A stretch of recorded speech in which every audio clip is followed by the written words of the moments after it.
nagana pa rin. Ngayon, gusto ko magbukas website siya.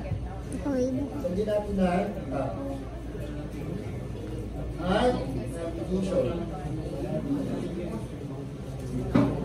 O, ano ba ba? About us, ano ba meron?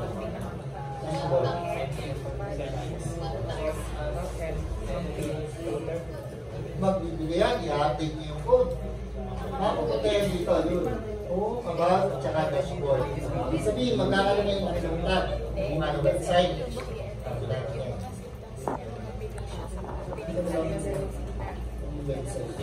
Ito, opening tab to. Ganyan closing sa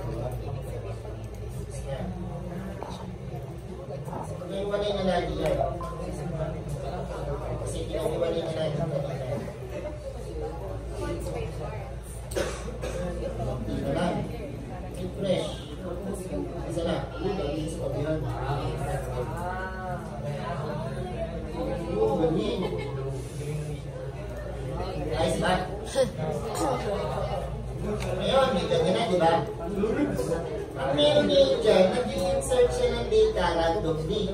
Kasi yun, wala pa tayong sinasabi na kunin niya sa database. Ginagawa niya, random siya nagbibigay na dito sa code ng string. Dito lang yun. Yan, random. So, random lang siya nagbibigay ng data. Ngayon, ang gusto natin mangyari, galing sa database. Yung tab po, dinagdag lang po din sa existing po na po na ginawa nila. Kaya yun. Hindi po siya ginawang bagong file. Insert lang yun. Pinamali ka ng mag-insert. Pinag-paste mo na lang para ka lang. Hindi naman gagawin na. Hindi naman ka lang. So yun lang yun. So yun na. Tapos, ang gusto natin mangyayari, yung data na to, galing sa database. Ano yung kailangan? Ano yung kailangan? Hindi na natin tayo sa activity. Sum. Kailangan yung mag-download ng SAM.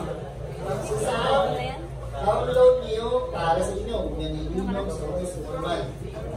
Mag-download ng SAM tapos i-install. Pag na-install, ito ang makikita niyo sa software. SAM.